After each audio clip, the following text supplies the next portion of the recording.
89.6 FM में आप हो आरजे प्रतीक्षा के साथ। और आज का शो बहुत ज़्यादा स्पेशल होने वाला है क्योंकि मेरे साथ यहाँ स्टूडियो में मौजूद है Naresh ji Thakral, finance secretary of Rajasthan. Sir, first of all I would like to welcome you in our studio on behalf of radio Masti team. Thank you Pratiksha ji. Sir, जैसा कि हम सब जानते हैं आप गंगानगर के भी निवासी हैं, तो ऐसे में इस बार के बजट में यहाँ के लोगों के लिए क्या नया होने वाला है, वो सारी चीज़ें आप हमारे साथ यहाँ पर डिस्कस करिए। इस साल का बजट हमने माननीय प्रधानमंत्री जी का जो एक विजन है विकसित भारत 2047, उसी परिकल्पना के साथ विकसित राजस्थान 2047 की सोच के साथ हमारे माननीय मुख्यमंत्री श्री भजनलाल शर्मा जी के गाइडेंस में हमारी डिप्टी सीएम मैम दिया कुमारी जी के नेतृत्व में हमने ये बजट की तैयारियां की है और जिसे कल पेश भी किया जा चुका है, आप सबके सामने है। ये एक पूरे राजस्थान के सर्वांगीण और समावेशी विकास के सोच से बनाया गया है। हर क्षेत्र का इसमें ख्याल रखा गया है और ख़ासकर गंगानगर की जहाँ तक आप बात कर रहे हैं तो गंगानगर के लिए दो बड़े जो घोषणाएं इसमें हुई हैं। एक तो यहाँ पर मिनी सेक्रेटरीट जो काफ़ी समय से यहाँ के क्षेत्र के लोगों की मांग थी, वो उसकी घोषणा की गई है। और एक तेज़ी से विकास के लिए आज कनेक्टिविटी बहुत ज़रूरी है, तो गंगानगर के लिए जो लालगढ़ में एयरपोर्ट का एक प्रस्ताव है, बिल्कुल उसको भी इस बजट में घोषित किया गया है। सर, ये बात आपने बहुत इजी कर दी क्योंकि आजकल बच्चों के लिए आना जाना ही मुश्किल है गंगानगर में, क्योंकि हम कहीं पर भी पहुंच सकते हैं पर गंगानगर आना थोड़ा औखा हो जाता है। हाँ, क्योंकि ये एक नॉर्दर्न साइड में आ जाता है, एक हर स्टेट्स के एक अलग सुदूर एक हमारा जिला माना जाता है। बिल्कुल बिल्कुल। तो ये हमारी मेरे ख्याल काफ़ी लंबे समय से आवश्यकता थी और सबको इसका लाभ मिलेगा। बिल्कुल सर, आई होप जल्दी से जल्दी हो क्योंकि हम कम टाइम में अपने घर जल्दी पहुंच सके। सर, अब जैसे कि हम बात कर रहे हैं बजट की, तो इस बार के बजट में महिलाओं और बच्चों के लिए क्या नया खास है? आपने अगर बजट देखा हो तो सबसे ज़्यादा फोकस युवाओं और महिलाओं पर है, और रादर मैं कहूँ ये यूथ सेंट्रिक बजट है, तो कोई ज़्यादा अतिशयोक्ति नहीं होगी। युवाओं के लिए, उनके शिक्षा के लिए, उनकी स्किल डेवलपमेंट के लिए और उनके रोज़गार के लिए सभी बिंदुओं पर इसमें ध्यान रखा गया है और घोषणाएं की गई हैं। जो सरकारी नौकरियों की बात थी, जो पहले ये था कि इस साल 70,000 करेंगे, उसको भी बढ़ाकर 1 लाख नौकरियों का सृजन इस साल करने की घोषणा की गई है। स्किल डेवलपमेंट के लिए तमाम अवसर देने के इसमें प्रयास किए जाएंगे और शिक्षा के साथ साथ स्पोर्ट्स के लिए बहुत सारी घोषणाएं, बहुत सारी सुविधाएं इस बजट में दी गई हैं। सर, अब जैसे कि हम शिक्षा की बात कर रहे हैं और अब हमने बजट की बात की, अब मैं आती हूँ आप पर। आपकी लाइफ के बारे में बात करूँ तो मुझे ये पता लगा कि आपने पहले इंजीनियरिंग की भी पढ़ाई की आपने, उसके बाद आपने करियर स्विच किया है, तो क्या डिसीजन था, ऐसा आपने क्यों किया और उसके पीछे मेन जो मैं जानना चाहती हूँ क्या मोटिव रहा आपका, वो हमारे लिसनर्स के साथ ज़रूर शेयर करिए।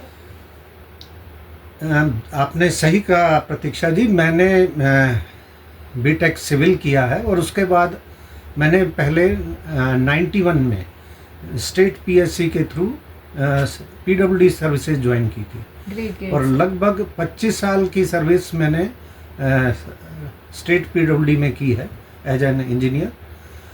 लेकिन जब मैं बीटेक कर रहा था तब भी मैंने आईएएस में अपीयर भी हुआ था और मैंने प्रयास भी किया था। आईएएस एक ऐसा जॉब है जिसमें आपको सभी सेक्टर्स को देखने का और सभी सेक्टर्स में सेवा देने का और आम जन से जुड़ने का मौका मिलता है। कंट्रीब्यूशन हर जगह हो जाता है। बिल्कुल। एक हम बात करते हैं कि समाज के लिए हम कुछ करें, तो ये एक बहुत ही सशक्त माध्यम है सर्विस डिलीवरी का।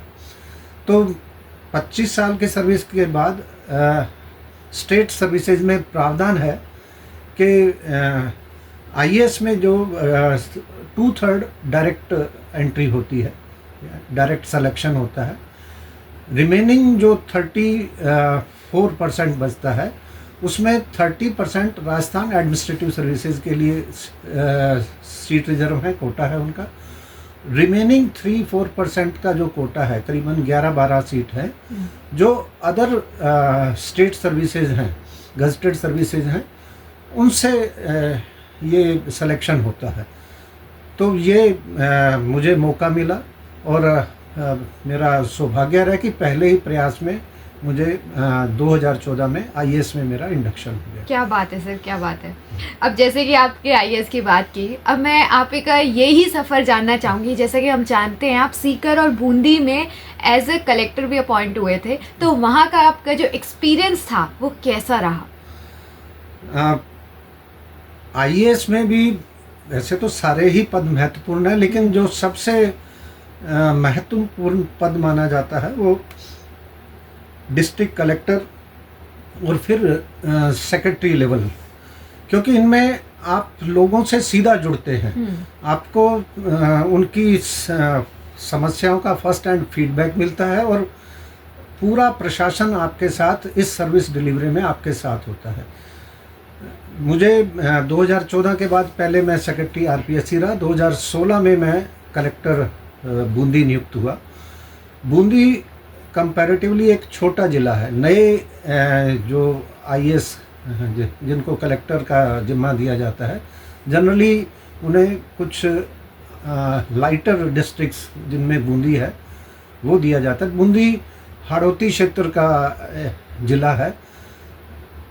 इसमें कुल 4 सब डिवीज़न थे उस वक्त, और एज ए कलेक्टर इसमें मुझे सभी विभागों की, सभी क्षेत्रों की समस्याएं, उसकी योजनाएं सरकार की क्या क्या हैं वो जानने और उन्हें इम्प्लीमेंट करने का मुझे बहुत अच्छा प्रयास किया मैंने, और बहुत अच्छा एक मुझे टीम भी वहाँ मिली जिससे मैं कर सका। बूंदी में 1.5 साल की सर्विस के बाद 2017 में फिर मुझे सीकर ज़िले में नियुक्त किया गया। सीकर आप जानते हैं शेखावटी रीजन का ज़िला है, और शेखावटी सबसे ज़्यादा लिटरेसी राजस्थान में शेखावटी में है। तो यहाँ का अनुभव बिल्कुल अलग तरीके का था, क्योंकि लोग लिटरेट ज़्यादा हैं, ज़्यादा जागरूक हैं और ज़्यादा डिमांडिंग है। तो ऐसे लोगों से इंटरेक्ट करने में आपको और ज़्यादा अपडेट रहना पड़ता है, आपको और ज़्यादा उनके साथ इन्वॉल्व होना पड़ता है। तो दोनों जगह लर्निंग भी बहुत अच्छी रही और मुझे अवसर भी बहुत अच्छे मिले कि मैं वहाँ के लोगों के लिए, उस क्षेत्र के लिए और अच्छा कर सकूँ। सर ये बहुत ही अच्छी बात कही कि आपका एक्सपीरियंस मैं कहूँ कि बहुत अच्छा रहा है वहाँ पे। अपॉर्चुनिटी के साथ साथ आपने कंट्रीब्यूशन भी पूरा अच्छा किया सोसाइटी में। सर अब जैसे कि आपने बताया कि आपने फर्स्ट अटेम्प्ट में क्लियर कर लिया था एग्ज़ाम, ठीक है। अब मैं ये पूछना चाहूँगी, जो बच्चे हैं आज के टाइम में, हम सभी जानते हैं कंपटीशन बहुत ज़्यादा टफ हो गया, तो जो बच्चे आईएएस बनने की तैयारी कर रहे हैं या बाकी जो गवर्नमेंट सर्विसेज की तैयारी कर रहे हैं, उन्हें आप क्या कहना चाहेंगे, कैसे वो प्रिपेयर कर सकते हैं आज के टाइम में? प्रतीक्षा जी, आंकड़ों के अनुसार लगभग 10 लाख लोग आईएएस में अपीयर होते हैं। Okay. IAS all India services है, बहुत सारी दूसरी सर्विसेज को भी जोड़ते हुए, जिसमें कुल 1000 सीट होती हैं। आमतौर पे आईएएस की जिसकी बात होती है, इंडियन एडमिनिस्ट्रेटिव सर्विसेज की, उसकी कोई 100-125 सीट ही होती है। ओके। तो आप समझ सकते हैं कि 10 लाख में से पहले 100 में आना बहुत परसेंटेज बहुत कम हो जाता है, यानी बहुत कम है। आपको बहुत ही ज़्यादा मेहनत करनी पड़ेगी, और मेहनत के साथ साथ इसमें शायद क्योंकि जो 3 लेवल का है, प्रीलिम है, फिर मेन है और फिर इंटरव्यू है, तो इंटरव्यू तक जो आते हैं वो लगभग 1 लेवल के होते हैं। ओके। अब इंटरव्यू में जो देखा जाता है कि आप किस तरह से चीज़ों को ऑब्जर्व करते हैं, किस तरह से एनालिटिक आपकी अप्रोच है और उस एनालिसिस के आधार पर किस तरह से आप डिसीजन लेते हैं, ये चीज़ें उसमें ज़्यादा देखी जाती हैं इंटरव्यू में। तो आपको एक ऑलराउंड पर्सनैलिटी के हिसाब से तैयारी करनी होती है, सभी विषयों का पूरा इन डेप्थ नॉलेज होना चाहिए। लेकिन उसके साथ साथ आपको इस चीज़ के लिए भी तैयार होना है कि चूँकि सफलता का प्रतिशत बहुत कम है, तो आपको उस वास्तविकता को ध्यान में रख के इसमें आना चाहिए। और मैं रादर सजेस्ट करूँगा कि हमें कुछ ना कुछ बैकअप प्लान कह लो या जो सेकंड एक्शन प्लान है वो आपके पास ज़रूर होना चाहिए। बिल्कुल बिल्कुल। और ये एक ऐसी लक्ष्य है जिसके लिए आपको सब कुछ भूल के 2-3 साल इसी में लगना पड़ता है। बिल्कुल क्लैरिटी ऑफ माइंड होना बहुत ज़रूरी है। अगर कन्फ्यूज़न होगा तो हम सभी जानते हैं जहाँ कन्फ्यूज़न होता है सफलता की गुंजाइश फिर उतनी कम होती है। आपकी और सीधा ऐसा कहने का मतलब है कि कन्विक्शन होना बहुत ज़रूरी है। बिल्कुल। और अगर वो नहीं होगी तो फिर आई गेस कहीं ना कहीं कंपटीशन तो फिर भारी पड़ता ही है।